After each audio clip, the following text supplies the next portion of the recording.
Welcome to the policy session of February 26, 2019. I'll call the meeting to order. First thing is council information and follow-up requests. Does anyone have anything today? I do, Mayor. Okay.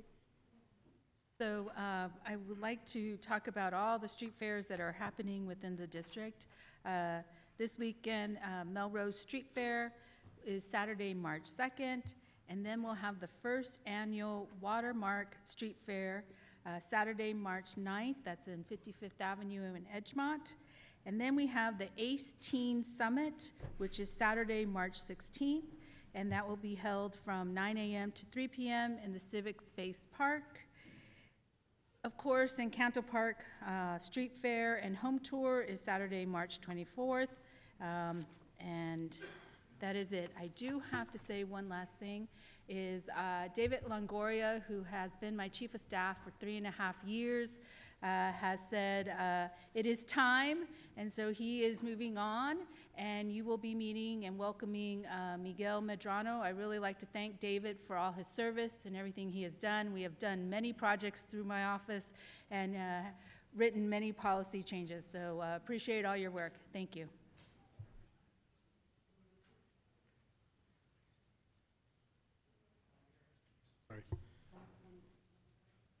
Mayor, I'd just like to invite everyone out to the South Central Light Rail Corridor at Carver Museum and Cultural Center. There'll be food and activities for the whole family, things for the kids to do while people are meeting. That's going to be March 4th, and that's going to start from 5:30 to 8 p.m. And the second one is going to be at the same location on March 9th from 9 a.m. till 12 p.m. So we invite everyone to come out and enjoy and learn more about the Central Light Rail project that we have going on. The other thing is on March 5th, we'll be hosting the second community meeting discussing pedestrian safety off of 39th Avenue in Southern at the MC Cash Elementary School at 6 p.m. So all the Levine residents out there in the Cash, if you live in the Cash area, come on down to the school and at 6 p.m. on March 5th, and we're going to be continuing that conversation. And at this time, I really want to thank the mayor's office and the mayor for all the support and making this all possible. So we have some good news for the Cash community, so can't wait to meet with them all. Also, I want to thank District 8. We're going to be hosting a Take Back Your Neighborhood event on March 9th at the Phoenix Police Academy from 9 in the morning till about 11 a.m. So we want people to come out and learn about all the different resources that we have in the city of Phoenix, from police, fire, and all the different departments, neighborhood services, parks that we have to offer for neighborhoods to engage and take back their neighborhoods, and making sure that you have the right elements in your neighborhood. So that's going to, once again, that's Saturday, March 9th. That's Take Back Your Neighborhood, and that's at the Phoenix Police Academy from 9 to 11. And then, Mayor, I'm honored to say that it was a privilege being at the Levine Barbecue on February 16th, and there was a special award that was given to myself as the #1 milker. So I'm the cow milker champion of Levine, so it tells a lot about how you milk cows out there in Levine, right? Do we have photos? Yeah, we sure do. Councilwoman Mendoza. Thank you, Mayor. I would also like to invite the public this Saturday. The Alicia Subdivision Neighborhood Association is hosting a tree planting workshop from 7 to 11 a.m. at Toto Mini Park. Also on March 5th, I, along with Councilman Avakowski's office, will be hosting a follow-up meeting regarding street improvements on 39th Avenue and Southern. It starts at 6 p.m. and it will be held at 3851 West Rozier. Thank you, Mayor. Thank you. Okay, I don't see anyone else. I want to tell a little bit about last Saturday, and actually the whole weekend, was the 35th Annual Arizona Matsuri Festival of Japan event. Usually we have 40 to 50,000 people that come down for that. The deputy council from Los Angeles was here. It was a great event, and I saw some darling kids in the authentic costumes. I don't know where they purchased them or if some mom really got busy and did a lot of sewing, but they were precious. The previous weekend was the 29th Annual Chinese and Culture Cuisine Festival. We had a big kickoff at the park, lots of people in attendance, great food, and a lot of fun for everyone. I had the honor of representing the city of Phoenix to meet in a special reception for the Latter-day Saints President Russell Nelson. I was very honored to be part of that delegation that got to go, and remarkable man. He really inspires a person to do better. He's 94, I believe, and he has 12 international trips planned for the rest of this year. And then I had the honor of cutting the ribbon at Telephone Pioneer Park. They are partnering with the Parks Department with Daring Adventures. And Daring Adventures is an organization that really focuses on special activities for disabled people of all ages. And this park happens to be an old park. It's right off 19th Avenue, and it is the only swimming pool that is heated and is actually designed for people who have severe disabilities, and it's very exciting. So if you have anyone in that category, please either go on the webpage, the parks, or Daring Adventures, and sign up and register for some of their activities. It's definitely worthwhile. And I want to thank the Parks Department, because I know you worked hard to come up with a contract to make this happen. So thank you very much. I think it's a real asset for this community. And tomorrow, Councilwoman Laura Pastor and I are leading a trade trip to our sister city, Hermosillo. And we will be accompanied by, I don't know, a dozen or more of our business leaders to talk about new opportunities. We will be meeting in the Phoenix Trade Office located there. And hopefully we will come back with some great news and some further development for business, not only there, but for here too. So I thank you all. That's all. We will continue on. I believe there is no consent agenda today. No executive session to be called. And so next is budget updates by the city manager. Thank you, Mayor. Next week, March the 6th, we will have a 5-year budget forecast presentation that kicks off our budget time, and then on March the 5th next week. Then on March the 19th, we will have the trial budget and then move to community budget hearings. So it's that season. We're getting ready to go. Thank you. Then we will go to item 1, Traumatic Incident Intervention Resources Plan. Do either one of the co-leaders of this task force want to make comments first and introduce staff that worked on this? I would like to thank everybody that participated in the Traumatic Incident Intervention Ad Hoc Committee, along with my co-chair, Michael Nowakowski. We knew how important it was as we heard the voices of the community, and I would like to thank the mayor for allowing us or giving us the honor to lead this group. I also like to thank the staff that was involved in participating.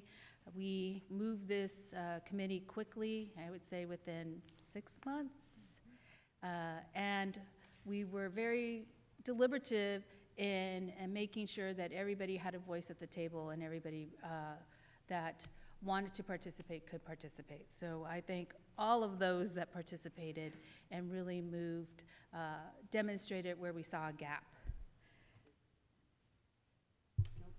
Mayor, as the other co-chair, I'd like to have all the individuals that were part of this committee please stand and be recognized, and really want to thank the talent that we had in this committee, from the state level to the county level to the nonprofit communities to our own city staff that really care about individuals, especially during probably the worst moments of their lives, that these resources are going to be very crucial in not only saving lives, but also dealing with a lost one that in your family. So I really want to thank you all for bringing all these concerns and resources and a plan that we can do to help people. And also, I'd like to thank Vanya for attending almost all the meetings, right?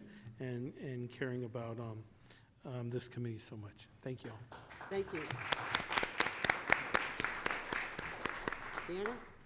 Thank you, Mayor and members of the council. I'm pleased to be here today to discuss the work of the Traumatic Incident Intervention Resource Ad Hoc Committee. Joining me at the table is 3 of the ad hoc members: Aubrey Gonzalez, Police Department Community Liaison; Jeff Case, Deputy Fire Chief; and Shelley Curran from Mercy Care.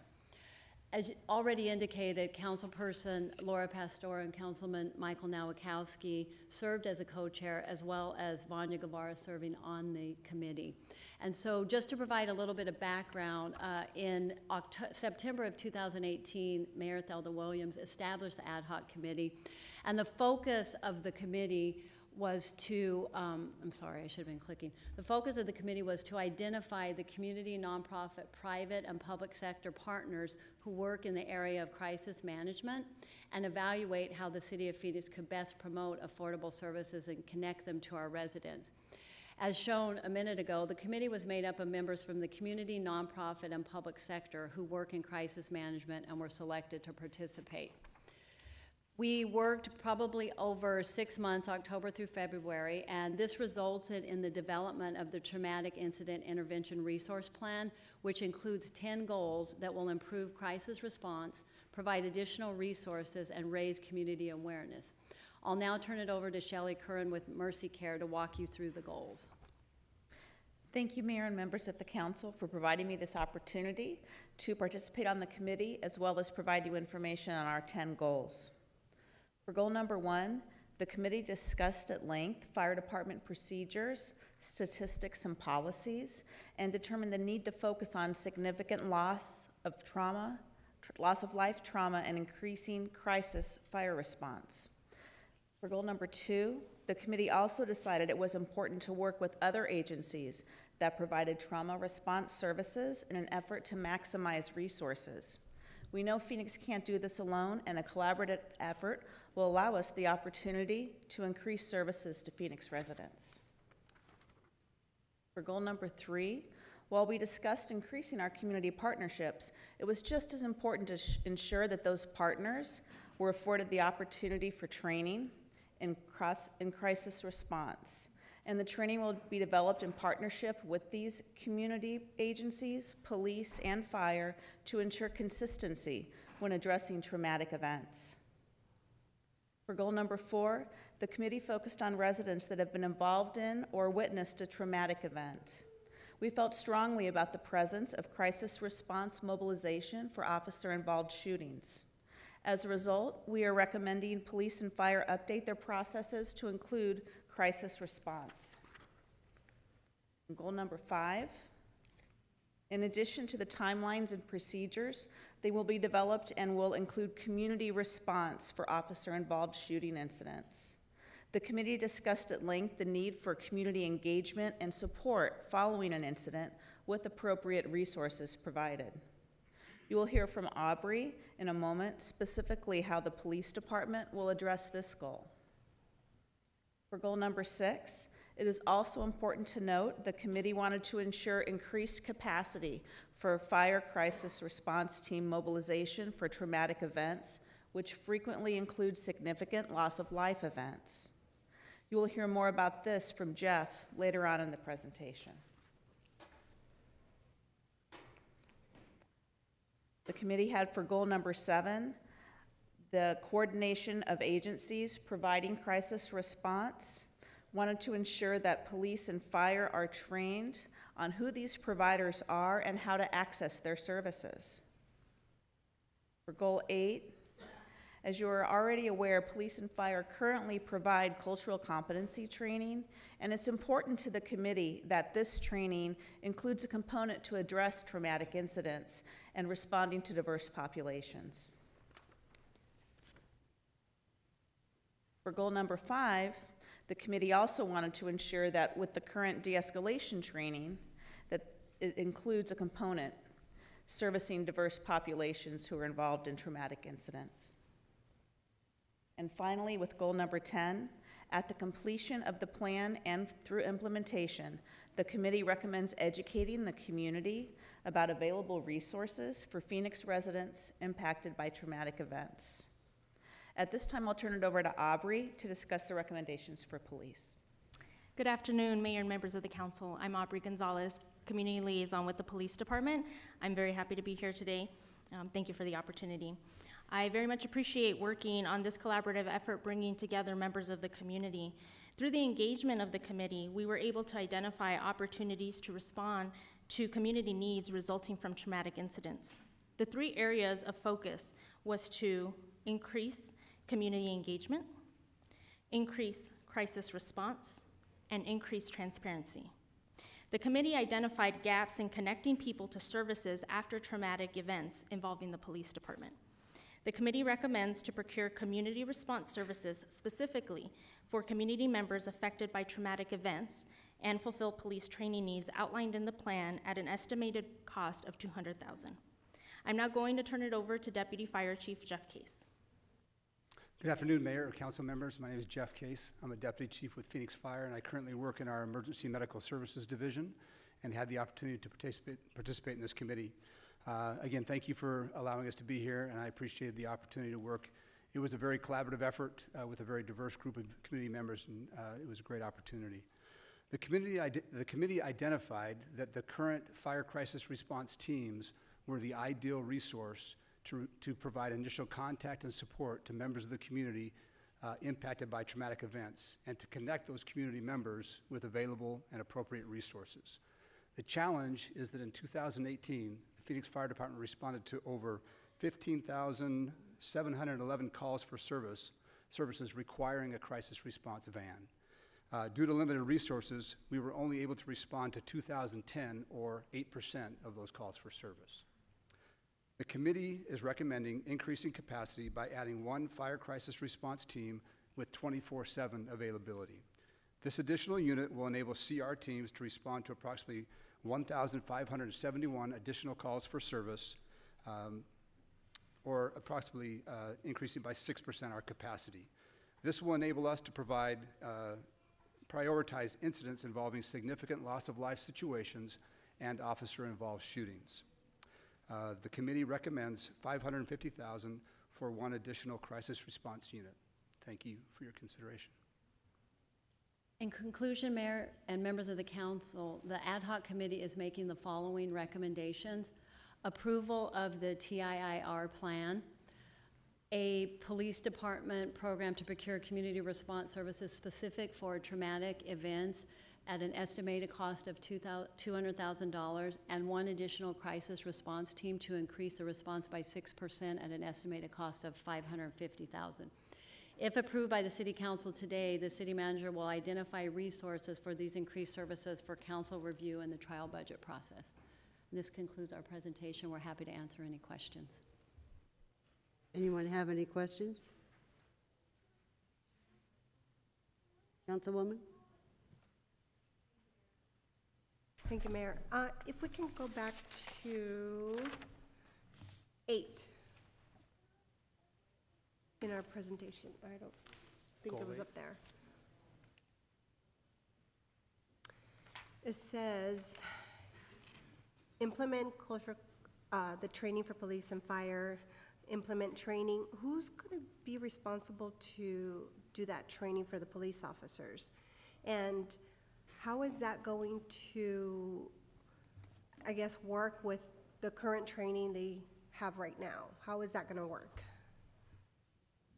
Mayor, Councilwoman Mendoza, so you are correct. The the police department does currently conduct our training through our training bureau. So as if approved today, the committee will continue to work between now and June to identify how best to implement and deliver these goals. And so as we review training components and topics, the committee members will have an opportunity to perhaps make some recommendations if they identify that some things may be missing from the traumatic perspective to ensure that our officers receive appropriate training to address the trauma that our community members may be experiencing. As well as ensuring that those training sessions involve the diverse populations that we serve. You have the number here, 20%. Is that, I'm just confused. Are we not training about 20% of our officers already? Or how did you guys come up with that 20%? Mayor, Councilwoman Mendoza, you're referring to the plan itself and the goals that are outlined in the work plan.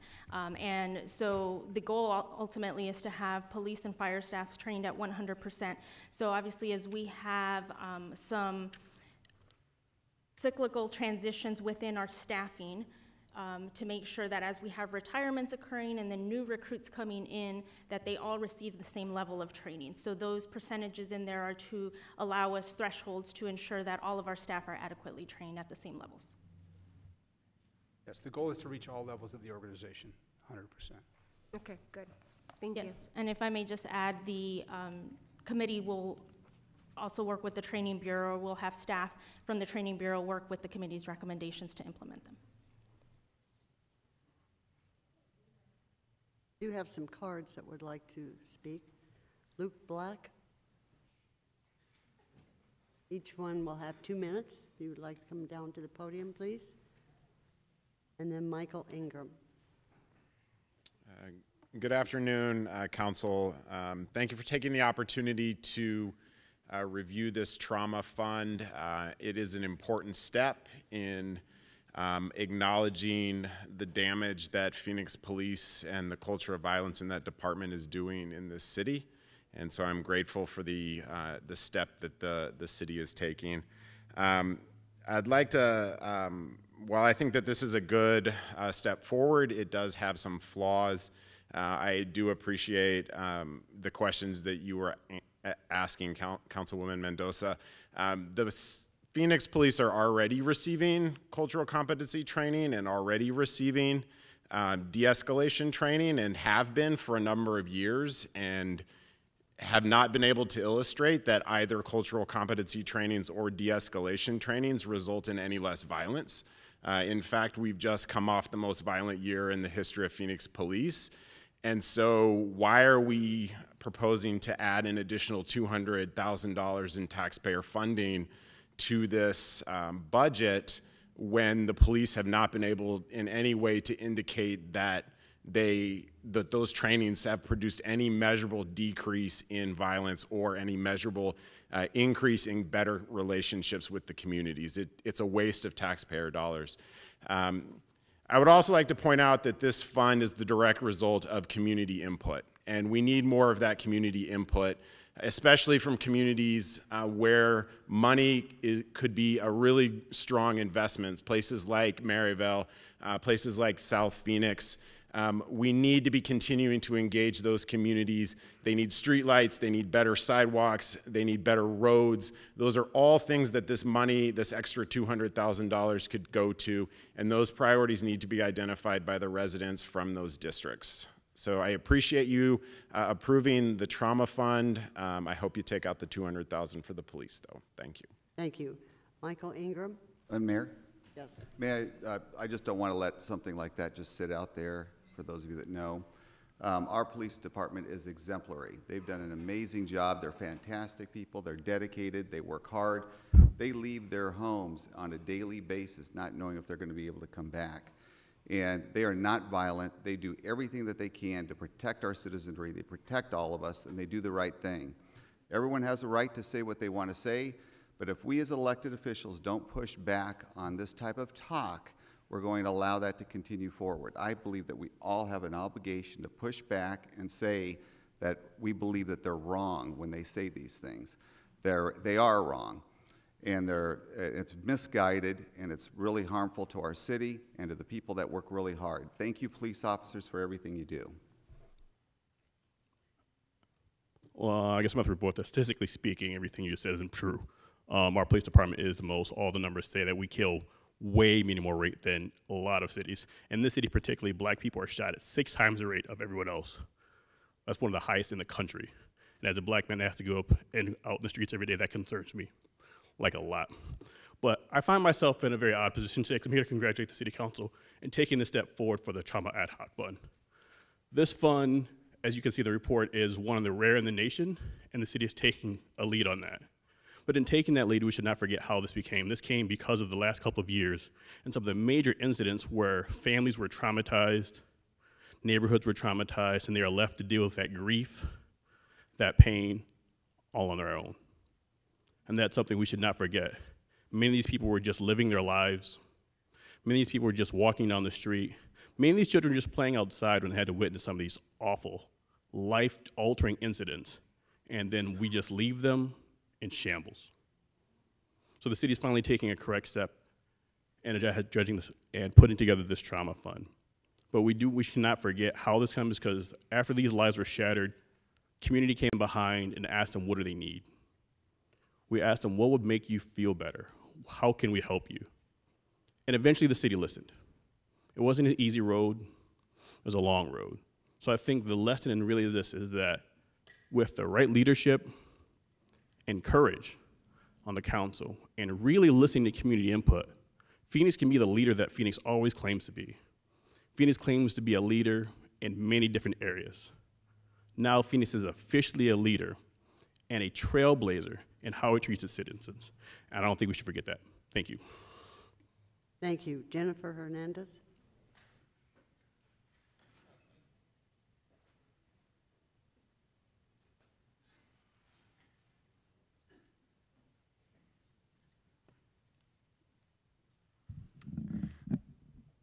Good afternoon, public servants. My name is Jenny. Here to talk about the budget. Community members should be a part of the budget process every step of the way. The traumatic incident fund was supported by hundreds of community members that demanded it during the budget process last year.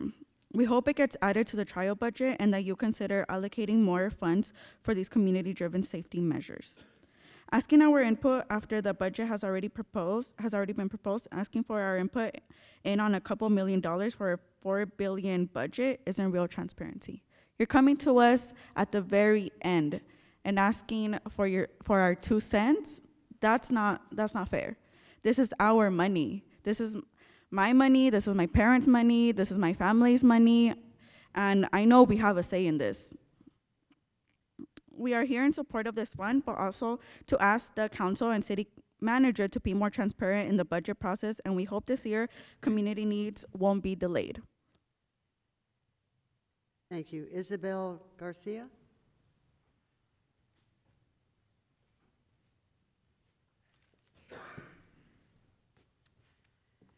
Hi, my name is Isabel Garcia. I live in South Phoenix. So I'd like to say that this trauma fund is an example of what can happen here in the city when the city listens to community and to the things that actually make us safe, stable, and healthy. Unfortunately, the city fails to engage Phoenix residents in a meaningful way about how money gets allocated here in Phoenix. This has resulted in more and more money to the police, and less money and investment in basic necessities and infrastructure, especially true in South Phoenix and Maryvale, where we are over-policed, and we don't even have resources to fix our street lamps, to put in speed bumps, to fix the potholes in the streets. And so, yes, this trauma fund is an example. It's a good way. It's an example of how the city is showing leadership on how money can be invested in measures that actually keep us safe and that actually decrease violence in our city. But we want to know how you're going to actually incorporate community input in the budget process. Like Jenny said, y'all asked for our input way too late. In April, it's too late. It's a month before y'all have to vote on the budget. So we want to know and demand that you include us in this process before you draft a budget. And please do not forget that this trauma fund came out of community efforts. It came out of the pain and the trauma that families experienced at the hands of the police. And so, yes, the city can be a leader in investing in other things that actually keep us safe. Thank you. Councilwoman? Yeah, I just have a question regarding the $200,000. Is that for training or is that for a response after a critical incident? Mayor, Councilwoman Guevara, members of the council, the $200,000, a small portion of that is for training. The majority of that funding is for a need that the ad hoc committee identified. For example, when a traumatic incident occurs and you have police and fire go out on the incident to provide services both for the event and then from a crisis response, and those two entities walk away, we heard from the community and ad hoc members, we need additional resources provided after that to the community. This money would actually allow them to bring in an individual to engage with the community, have a conversation, connect people to resources specifically during a traumatic incident. Okay, that makes sense. Thank you. Okay, I have a follow-up question on that.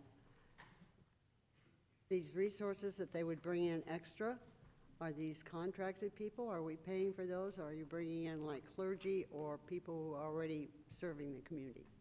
The $200,000 would be contracted services, but we also, as we identified in the goal, would also look at all the additional resources in the community, as we've done with many of our other ad hoc committees, to identify community partners and resources that we could engage and connect them with as well.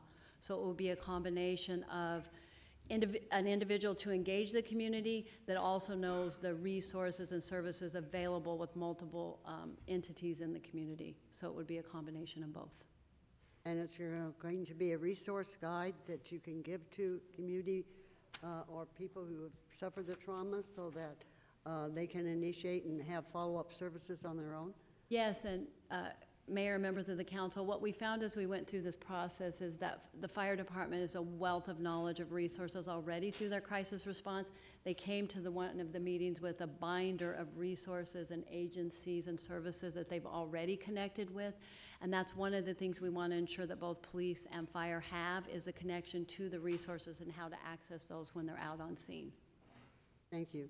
Mayor, just to follow up with that, one of the things that we learned is that the state, the county, and even us as a city, we have all kinds of resources for individuals.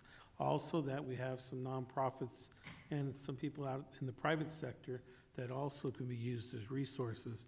So that's a way for us to make sure that our police officers and our firefighters have all that information that they can share with those individuals during those crises in their lives. Very good. Thank you. Anyone else have any further comments? Go ahead. Go ahead. I have a question about the 200,000 because my clarity and when we discussed the 200,000 on the 12th floor, it was broken down, and so I don't see the breakdown in here of how the 200,000 was going to be used. I know that some of it was going to be for training, but my understanding was it really was going to be for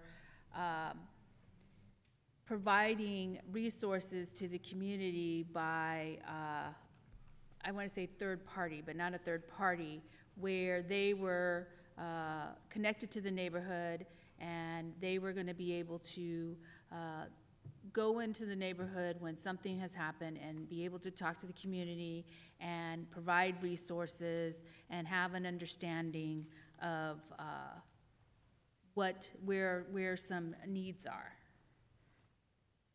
Mayor, Councilwoman Pastor, members of the council, you are correct. We are looking at, for the lack of a better word, a third party, not inside the police department, that would be able to engage and work with the community in the different communities depending on where the incident is occurring. So I think that needs to be clear in the 200,000 on how it's going to get broken down, because I'm hearing from the group that where is the 200,000? Is it really going to go to training, or is it going to go to within the community if there's an incident, and how does that wraparound piece of services go around? Mayor, Councilwoman Pastor, members of the council, it's going to be, there is a component for training, as we had indicated with the ad hoc committee, but there's also a component for professional facilitation, as you indicated, so that somebody can come into the community and provide that facilitation with the community outside of police. We also had some funding in there for translation services, being cognizant of the different communities we might be serving as well. So it's a combination of facilitation, translation services, training, that's all part of the 200,000.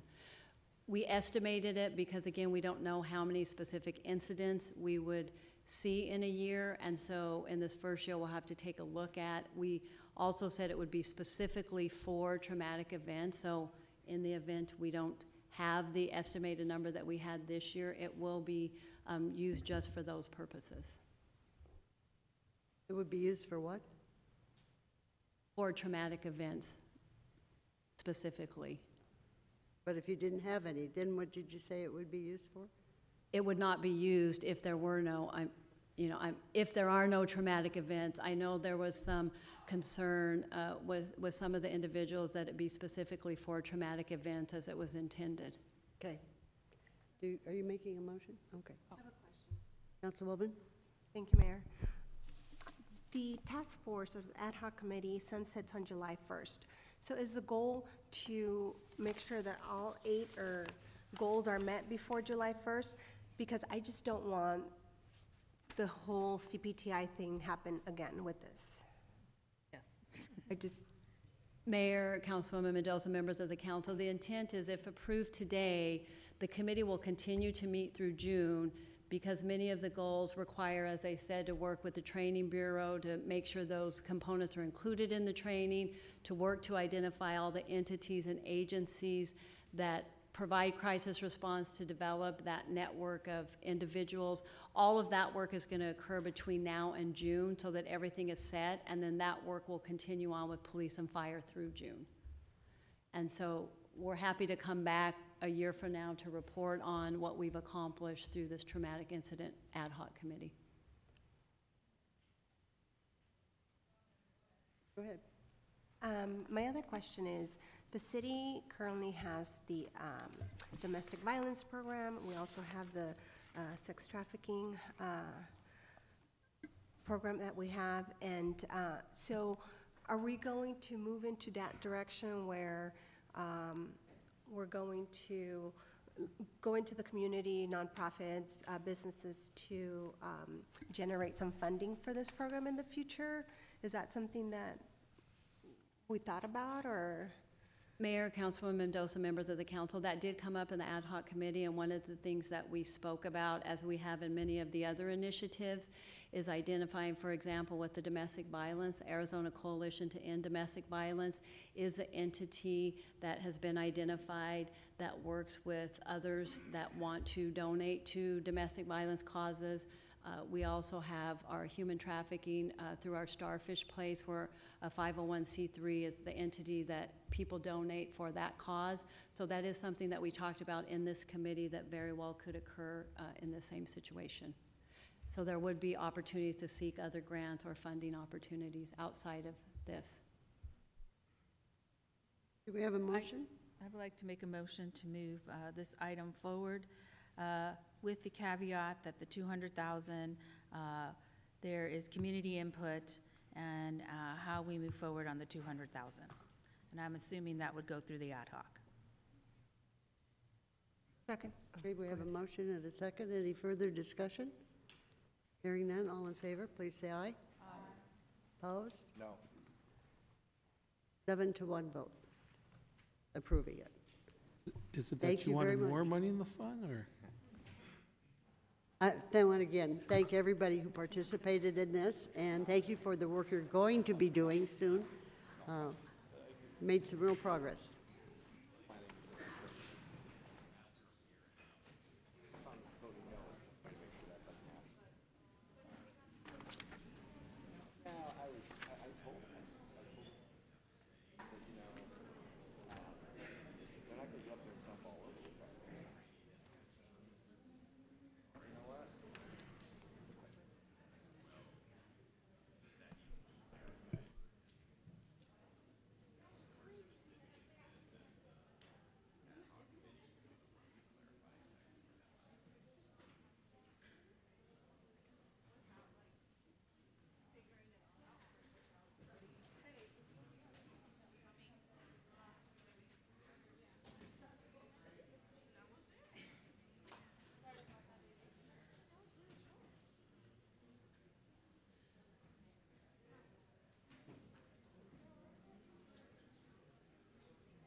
All right, next on our agenda, City of Phoenix water conservation efforts. Karen, are you starting it off? Yes, Mayor, thank you. Today, we'd like to have a conversation about water conservation.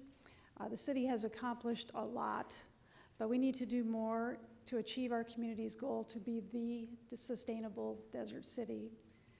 The future is hotter and drier, and so here in Phoenix, it is vital that we renew our commitment to using water wisely, but we should think holistically about what that means. Some might suggest that we would use less water if we removed trees, but of course, we know that trees are essential to a healthy community and that more trees and shade are the key to curbing the urban heat island in Phoenix. So clearly, when it comes to water conservation, our goal should not be simply to use less, but to use it best to achieve the balance that preserves and enhances quality of life in our communities. So today, with me are Water Services Director Catherine Sorensen, Street Transportation Director Kenny Knutson, and Planning and Development Director Alan Stevenson to have this conversation. Thank you. Mayor, City Council, thank you for allowing us to discuss this important topic with you here today. So, Phoenix water conservation efforts began decades ago. Over the years, we've developed a very strong and comprehensive program that has yielded really incredible results. Our efforts fall roughly into the following categories: internal efforts, landscape, enforcement, and education. And we'll talk with you today about all of those categories. So when it comes to water conservation, it's obviously really important that the city lead by example. To that end, in 2015, the city created the Internal Water Efficiency Task Force. It is broadly made up of nearly every city department. The purpose of the task force is to make sure that we are doing all that we can to use water efficiently at city facilities. So we focused on training staff and contractors, finding and repairing leaks, installing water-efficient equipment, improving cooling efficiencies, particularly at Sky Harbor. We've got some really great results there. Looking at appropriate landscape choice, and of course, maintaining and adjusting irrigation systems. Like I said, the task force began in 2015. In 2018, the city's own water use was about 46.5 million gallons lower than it was in 2015, and that's the equivalent of around 70 Olympic-sized swimming pools. So we're already starting to see some real water and money savings for our departments for those efforts. So regarding landscapes, in a desert city like ours, landscape choice has a huge impact on water use. It's something on the order of 60% of the water that is used by a single-family residence is for outdoor landscaping and irrigation. For this reason, our water conservation programs have focused on landscape choice and efficient landscape irrigation. We've really tried to focus on changing long-term preferences for landscapes. So we've worked to get folks to understand that native landscapes are beautiful, they're water efficient, they're easy to maintain, and frankly, they're cheaper than more traditional turf or grass landscapes. Our water rates are structured such that we charge more for water in the summer, and that really gives our customers a direct incentive to use less grass and convert to more desert-adapted landscapes. We've seen really great results from these efforts. You can see here that back in the 1970s, something around 80% of single-family homes used majority turf landscaping. That number is closer to 14% today. Other cities like Los Angeles and Las Vegas have resorted to paying customers to take out these grass landscapes. But we've been able to accomplish this really through culture change by taking a steady and methodical approach to conservation. And we're really grateful that our customers have embraced this desert mindset. I'm going to turn things over to Director Stevenson, who's going to talk a little bit about landscaping up in the northern part of our city. Thank you, Catherine, Mayor, members of council.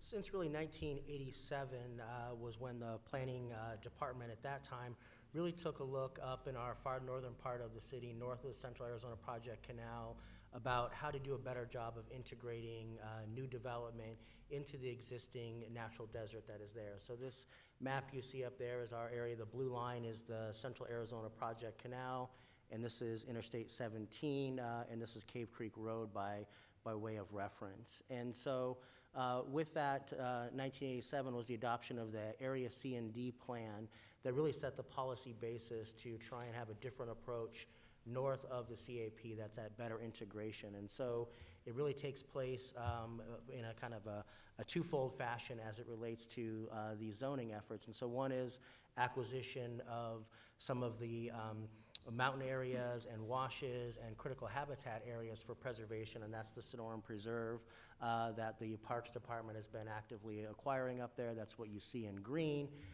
The other parts of this are having specific overlays, like the Desert Maintenance Character Overlay, which is along Cave Creek Road, shows up here in the dark blue or dark brown and light brown, that provide for preservation envelopes for building to preserve that natural desert, and also require that native plants be used only in those areas, in all of the front yard common landscaped areas, your perimeter landscape tracks. Doesn't do anything to people's backyards. People get to do whatever they want to do in their backyard, but it's really about integrating that natural desert and being more efficient with our water resources. The same with the North Black Canyon Corridor Overlay, which is that light brown color that follows along Interstate 17. So the development that is happening up north, as it comes in, we make developers adhere to those requirements, and that's what you see taking place all in those areas that are far more efficient use of water. Has joined the meeting. Out there. With that, I will turn it back over to Catherine. So regarding enforcement, it is a little known fact actually that Phoenix has been subject to state mandated water conservation requirements really since the passage of the 1980 Groundwater Management Act. Through that and the ensuing insured water supply rules, Phoenix is actually subject to increasingly strict gallons per capita per day limits through state law. We've always been able to meet and really exceed those goals over time. Cities enforce requirements through codes, and of course Phoenix is no different in this regard. Our codes that relate to water use include water waste, drought, plumbing, and landscape codes. So regarding water waste and drought codes, existing city code does include limitations on annual water use for turf-related facilities, limitations on water use for large artificial bodies of water.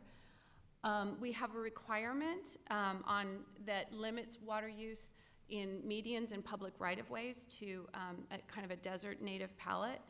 And there is a prohibition on the flow of drainage water over any public right-of-way.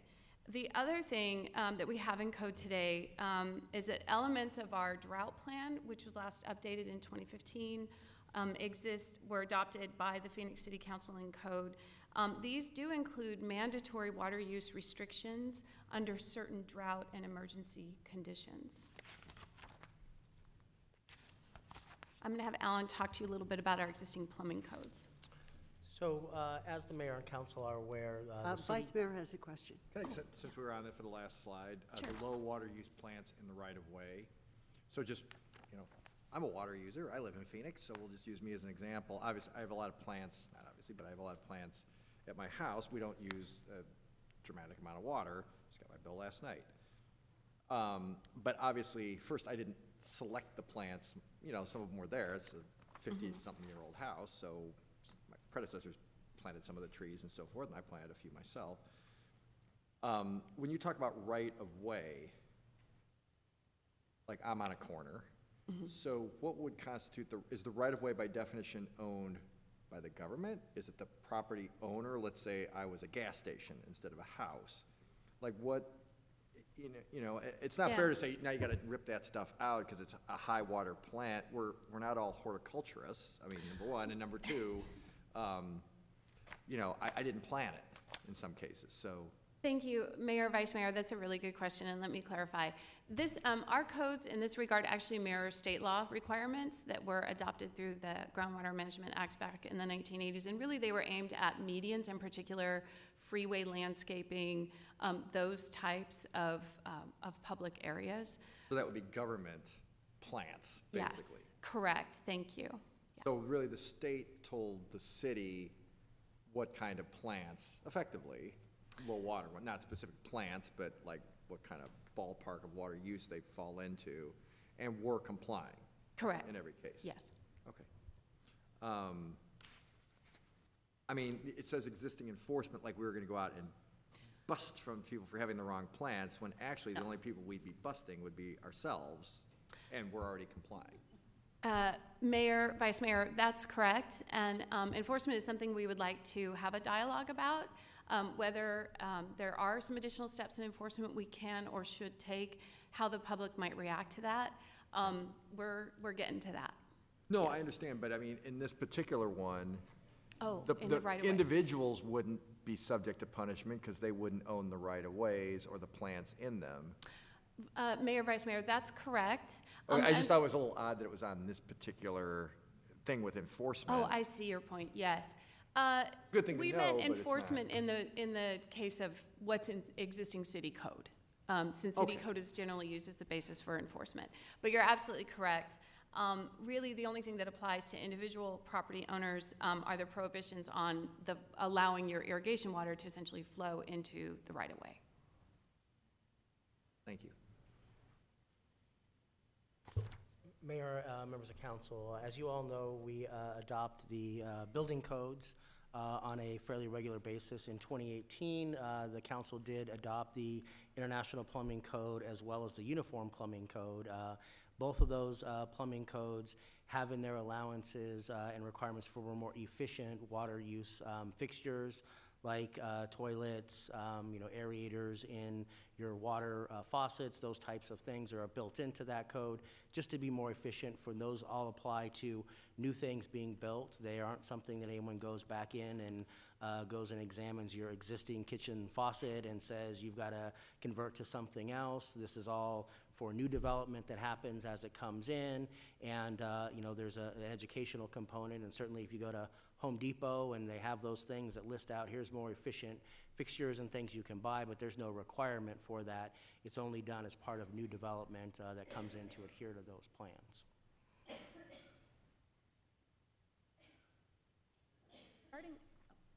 Regarding education, Phoenix Water Services partners with various organizations across the valley, the Arizona Municipal Water Users Association, the Salt River Project, nearly every other city here in the valley, the University of Arizona, and others regarding our educational efforts in water conservation.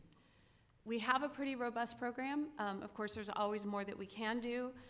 We offer classroom presentations, complementary educational resources that for our teachers that are focused on the STEM curriculum, water festivals where kids can go out and learn hands-on about the water cycle and water conservation and groundwater modeling, some really cool stuff. We also offer just a huge amount of educational material. We have a lot of examples here. I think you all received a bag of those materials. Customers can actually order those off the web, and we send them to customers free of charge. They're stocked at nurseries.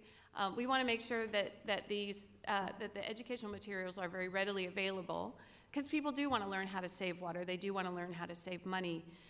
We also offer a ton of different workshops at your local library, so I would encourage you to check those out.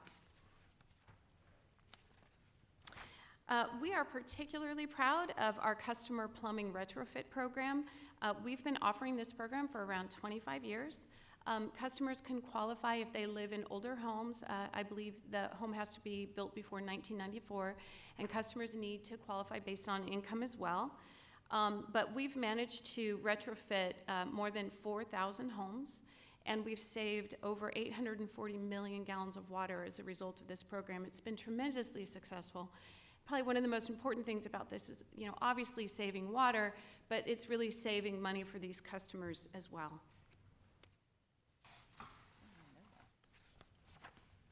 We have a very extensive outreach, content marketing, and social media campaign. Much of this work is done in partnership with the Arizona Municipal Water Users Association. We're of course grateful to Mayor Williams, who serves on that board and helps guide the direction of this conservation material. All the Valley cities kind of work together through this program, and as we work together, we're really able to leverage our dollars and get better media buys, better TV spots than we would if we worked individually. It's been a really successful program. And if you'll recall, last fall, Phoenix City Council supported an additional $3 million in campaign, education, and outreach materials. Pretty soon you're going to be seeing us everywhere.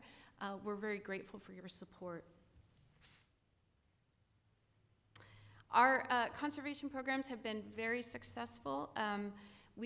Our total water use is less than it was 20 years ago, but we are serving 400,000 more people with that water. And let me give you another example that is important to the functioning of the water system itself. 30 years ago, our peak water use on a hot summer day, so the amount of water we had to pump through our system to meet demands, was on the order of 750 million gallons. Today, that number on a hot summer day is about 450 million gallons. That's a huge change and important difference for our infrastructure as well. You can see these same numbers mirrored in our gallons per capita per day water usage, which has steadily declined about 30% over the last 20 years. We're very proud of that. We're proud of what our customers have accomplished. We've been able to drive water use efficiency and drive total water use down without the use of mandatory water restrictions in our community. And that's interesting. We've really relied more on education, culture change, pricing signals to accomplish these results. And of course, while we are very proud, there's always more that we can do. And as we were out in the community during the water rate recommendation process, we heard time and time again from stakeholders who said, I want to do more in water conservation and I want to learn more about water conservation. It's clearly very important to our community. So we also want to talk with you today about what more we can do. And of course, we can always lead by example. I'm going to turn the time over to Kenny, who's going to talk us through a little bit of that. Thank you, Catherine. Mayor, members of the council. The part I'm talking about here is really things that we have in our control as we look at potential next steps. To put this in perspective, the city of Phoenix, I'm responsible for a lot of right-of-way out there that has landscaping, but we also have properties and facilities that all have landscaping. So how do we make sure that we're being as consistent and efficient across our city and how we're managing that landscaping and our irrigation systems in there? Well, one thing is to note is that our the first thing is, over the time, we've developed different ways to be able to handle our landscaping. Some of our departments use their own city staff to be able to handle landscaping and irrigation, but we also use contracted staff as well to do landscaping maintenance and irrigation management. So one thing we've looked at is the opportunity to be able to look at our landscape contracts that we have, that we're using a maintenance contractor to make sure where we are consistent across the board, but also if there's ways that we can do better management and monitoring of those contracts to make sure we're being more consistent across our 500 square miles of service area that we have for our different city departments that have landscaping that they're managing. And I would also mention that from an employee and contractor training, sorry, I went back too many back. Our contractor management, we want to make sure from a training perspective that whether we're having city employees do landscape maintenance or we're working with irrigation systems or we have our contractors doing that we have the opportunity to be able to increase training and be consistent for training across the board when we're looking at how we deal with landscape maintenance and irrigation.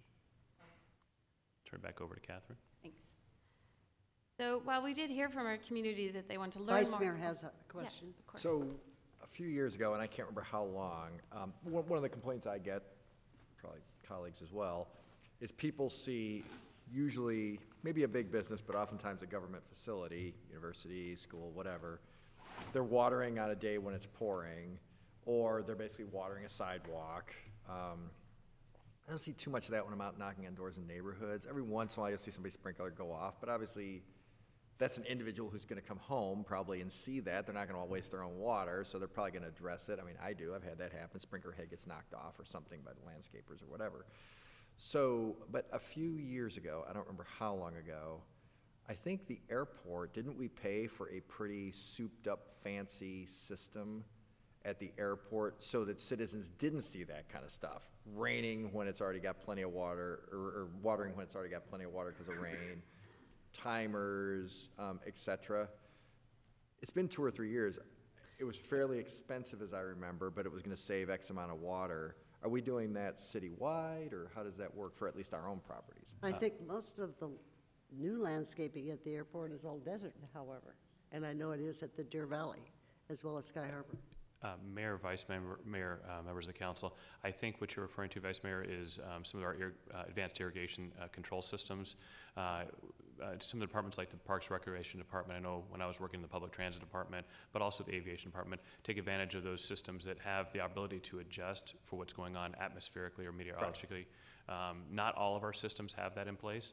I know that's something I'm looking at in my right-of-way management areas that I've got landscaping where I can do that, although we do have a lot of meters out there, but it does require a pretty advanced irrigation control system to do that. It was definitely a souped-up model, I remember that. It was kind of a sports car of, or space shuttle of sprinkler systems.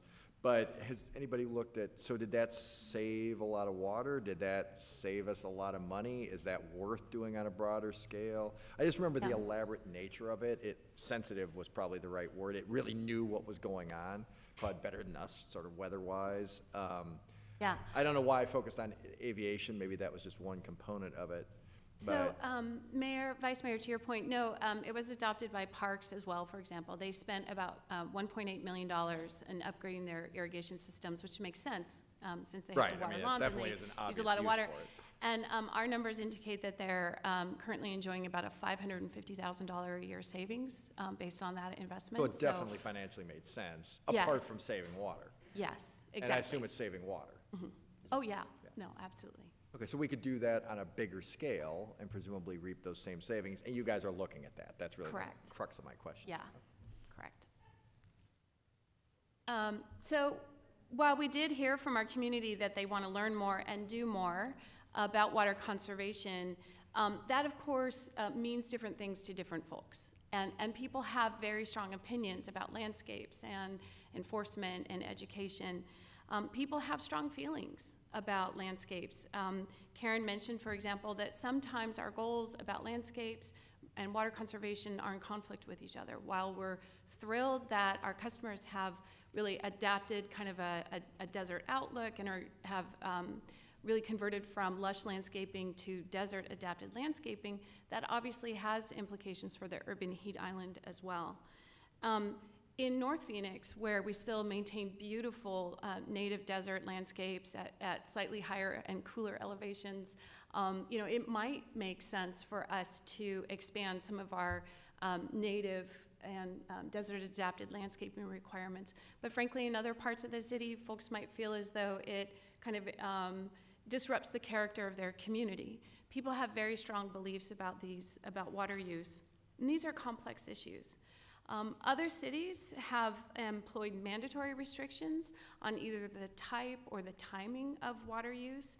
Others have employed water conservation officers, for example, that educate and then ultimately issue citations to folks who aren't following codes about water use. Are these ideas that our community would embrace and accept? Those are certainly interesting questions. So I'm an APS customer, and they, if you go on certain plans, I think there's more than one, but the one I'm on, they're like, hey, look, could you not use electricity, or at least as much, between 12, I think it's 12 and 7. So I think it jumps up, it's like 4 times or something if you're using that window. But if you can avoid doing that, do your laundry either in the morning or later at night, they give you a price break. Does that make sense in water? Like, because you mentioned time periods. Is that something that would make sense? Because maybe not mandatory, but if you offer that to me, like run your sprinkler at a certain time of day, does that make sense at all? So Mayor, Vice Mayor, yeah, it does. And some utilities have employed kind of beat the peak programs. You have to size your water infrastructure to meet the highest peak demands in your system and to meet fire flows. And so there is a benefit in those types of programs. Actually, the City of Phoenix has seen, has been able to accomplish the reduction in peak water use that I mentioned earlier. So by charging more for water in the summer, for example, like I said earlier, we've been able to move our peak from about 750 million gallons a day in the summer to about 450. So yeah, absolutely, those programs are very worthwhile. Right now, the City of Phoenix— May I interrupt though? So you're not doing it by times a day, you're doing it by a whole. Right, more season. by day. But you've exactly. accomplished the same goal But you would exactly. by, okay. No, but those programs are very worthwhile, absolutely. So my curiosity on that note is, why don't we charge higher for those of using at peak time, like I'm going back to electricity at a certain point in time from 3 to 8, you know, that's peak, and if you want to operate at peak, then you're going to pay at peak. And there has to be a way or a system or a mechanism on being able to do that with our water.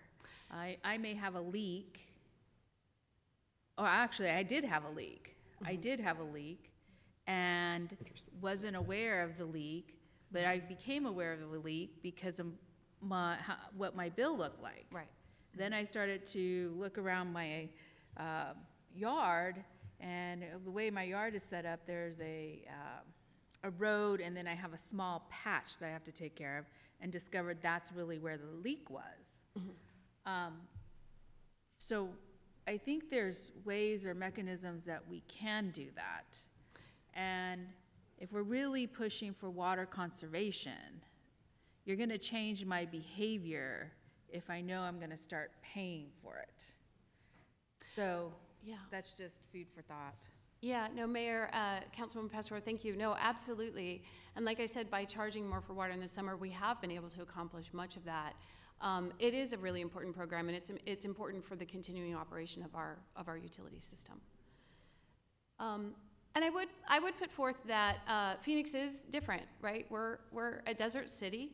A community's water use depends heavily on rainfall, on temperatures, density of development, the strength of the economy, the mix of local industry.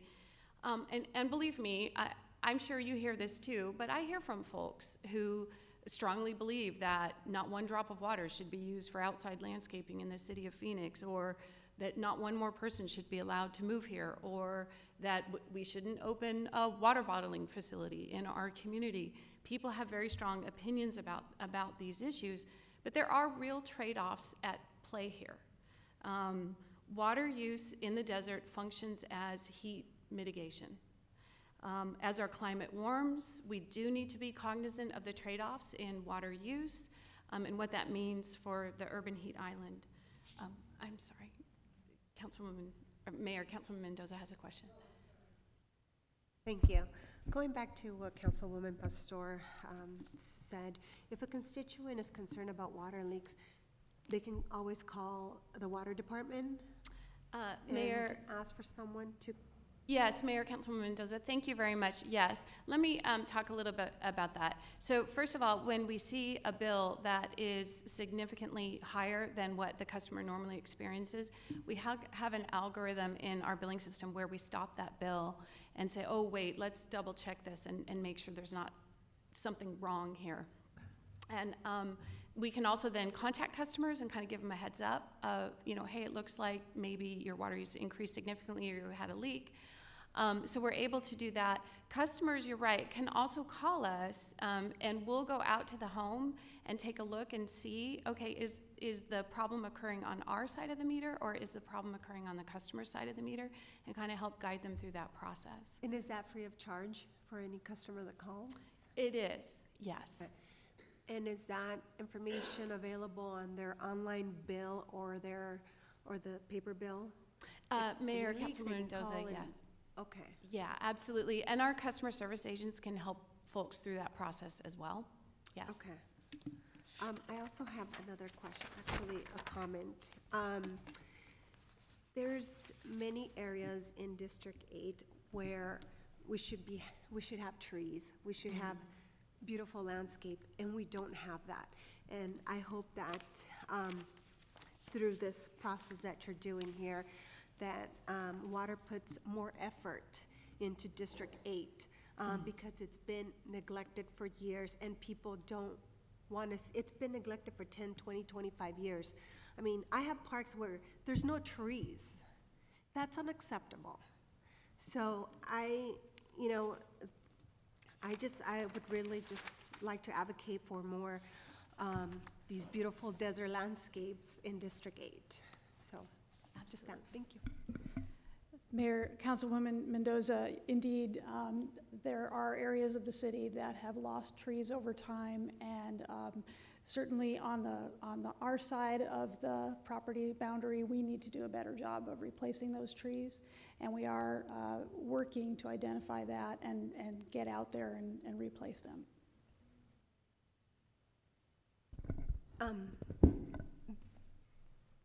Some of the areas in District 8, there's never been trees.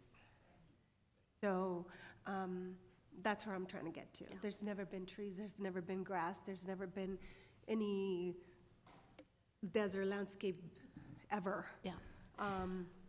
So that's where I'm trying to get to. Also, South Phoenix is a heat island, and we need to change that. So, thank you. Mayor, Councilwoman Mendoza, we'll be talking to you about our Heat Ready initiative, and one of the very key things that is recommended to combat the heat island in the areas of our city that are the hottest, where we have the biggest disparities, is that we need a plan to get in there and prioritize those areas for shade restoration or new shade, as you indicate. And so that is something that we are actively working on, recommending and modeling and pursuing grant dollars and any other dollars we can find to implement those changes. And Mayor, Councilwoman Mendoza, thank you for bringing this up, because it really leads into my next point, which is water use in the desert is a quality of life issue. Our kids play soccer and baseball on grass parks. Our dogs run around. Some of our older community members, they recreate in pools and do water aerobics because it's easier on their joints.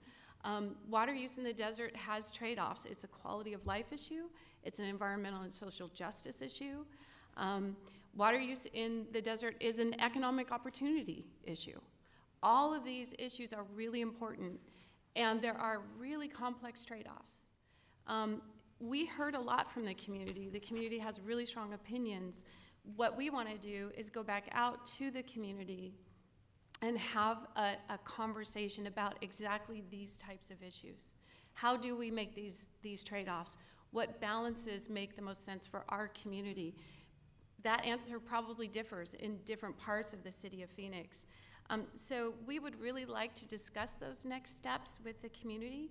Yes, we're proud of what we've accomplished, but we're looking at a hotter and drier climate, the trade-offs that are involved in that.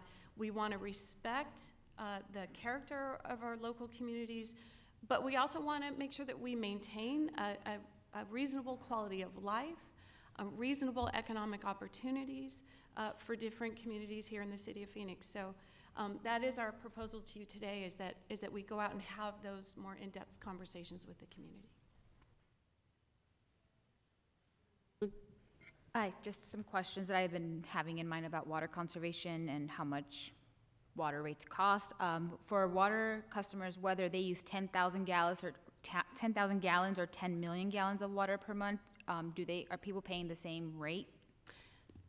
Mayor, Councilwoman Guevara, so basically everyone pays the same amount per unit of water. But of course, if you use less water, you pay less.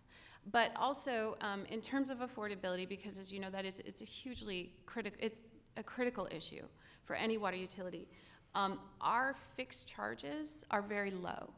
And actually, through this last rate recommendation that went through, the fixed charge for our 5/8 inch meter, which is the predominant meter size that single-family residents have, decreased from $5.50 a month to $4.50 a month, which is important for affordability.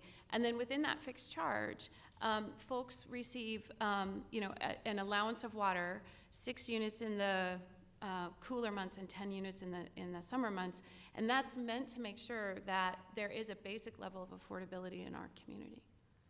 If I could add, Mayor, oh, sorry. I think that what we're proposing is that we talk to the community about that. Essentially, when you get above that threshold that Catherine describes, yes, you pay the same per gallon no matter how much you use. And is that the right price signal? Is that something we should look at? To the point that Councilwoman Pastor made as well. So let's talk about it. Let's hear what the community thinks and engage them in that conversation. Because if there's a lot of interest in pursuing that, then we need to investigate it. Councilwoman Pastor has mentioned that she would like to have a task force that looks into conservation. And how about the department and the task force team up and hold some community meetings and follow on some of your questions, as well as we could get the input on new suggestions on how we could do it better. And I would be willing to co-chair that with you and have everybody at least appoint somebody from your district to serve on it. We'd appreciate it. Okay? Everyone seems to be in agreement. Would that work for you? Oh. Mayor, absolutely. Thank you. Okay. And I think it's very important that the areas we really look at are, or the area that I would like to look at, really look at, is enforcement and compliance, and those that are, I guess we'll have to look at that, but really look at if we have to change the code, what does that look like? Because my whole key, really to me, a key to water conservation is another piece is education.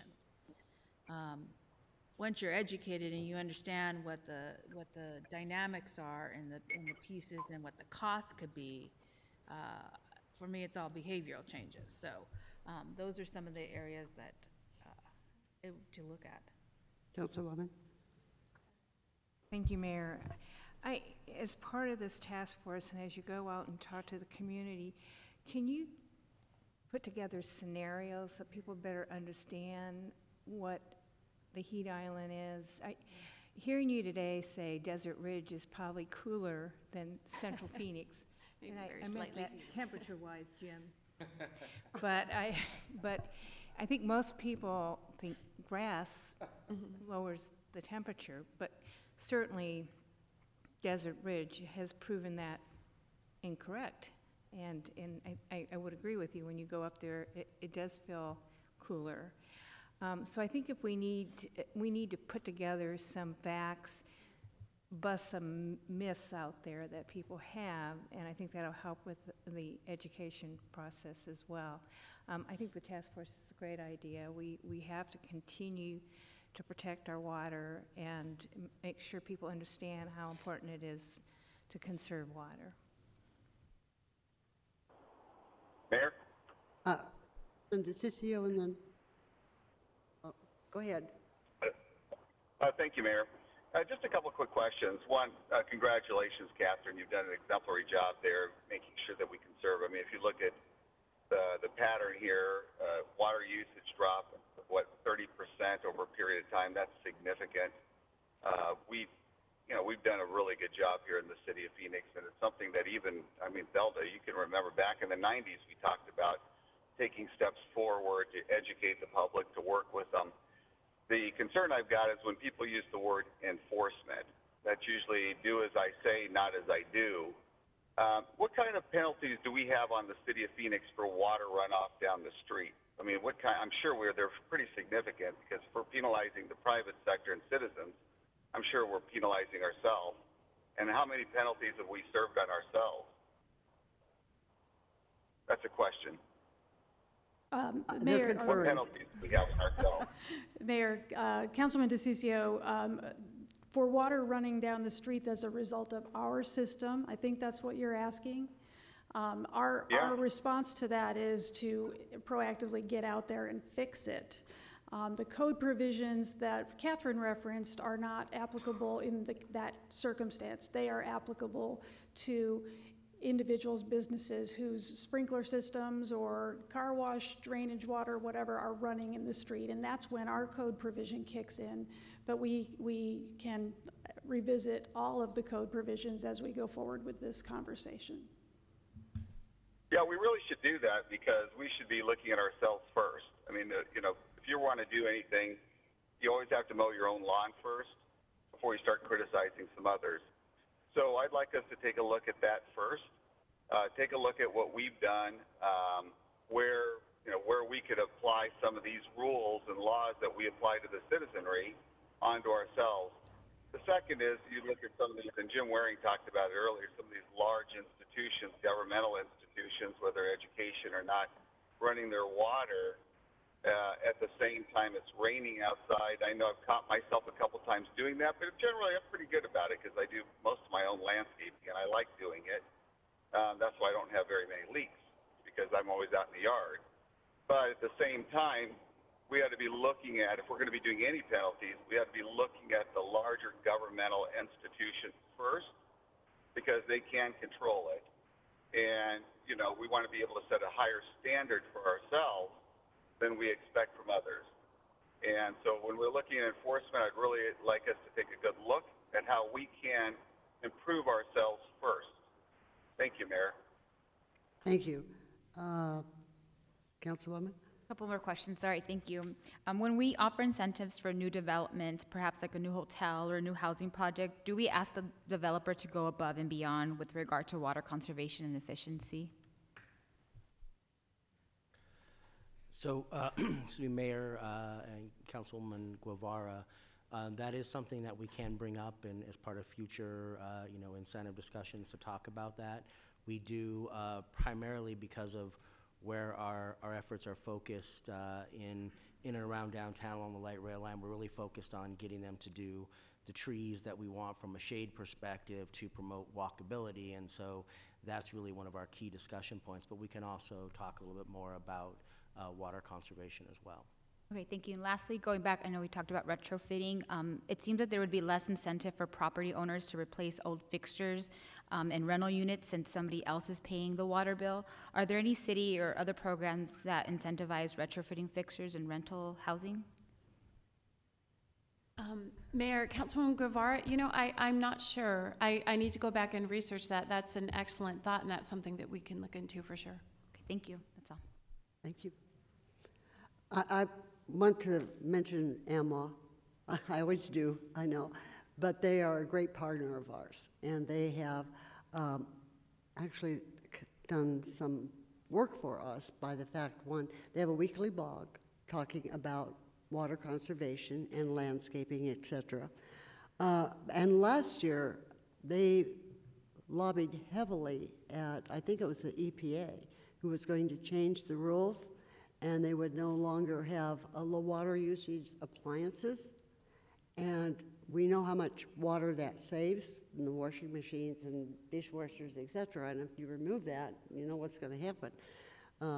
It'll be less expensive, and that's what everybody will install in their house. So they were successful in maintaining that so that it continued as low water usage appliances, but it was with your support. And I just think that you have done a great job, and you worked very closely with them, and they have really went out, worked in the schools, worked with a lot of businesses, encouraging them on water usage. And then they also hold, at least I believe, 2 classes for professional landscapers a year to teach them about desert landscaping and watering and irrigation systems, which should support all your efforts. Yeah, Mayor, that's correct. That's actually a partnership with the Salt River Project as well. Mm-hmm. It's great. So Mayor, I'm sorry. Go ahead. If I could just thank the departments that we've partnered with. Catherine mentioned the Water Efficiency Task Force, and many of the departments are here today. And I just want to really, really commend them for the hard work that they have done and their support for our efforts. So I didn't want to leave that out, but thank you. Thank you, Mayor. And they'll probably get to continue with the task force. So if everyone could get names over to the office, then the next week, 10 days, people in your community that you would like to serve on this, we can begin to get it coordinated and scheduled. We do have one card, Perry? Yes, I can't walk, so I stay here. I think let's, wait a minute, we'll bring a microphone to you. Okay. Thank you. My name is Perry Elam, and I applaud you about the water conservation. I am a very opponent of that, so thank you. But I'm here really to talk about, give thanks to one of the council persons here that's from District 8. I represent a lot of these people, citizens in District 8, and we're here just to present you something to say thank you. She brought 3 dynamic things to the district.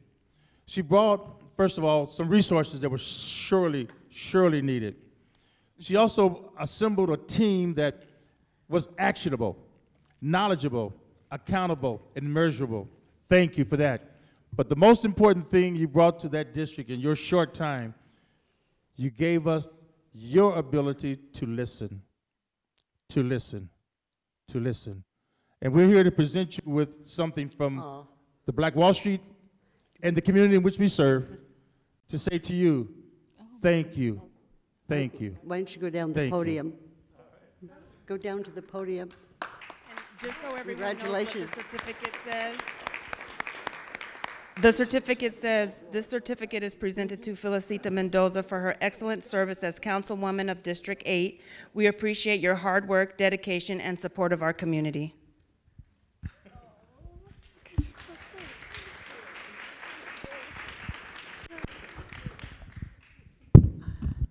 That is so thoughtful and nice of you. Thank you.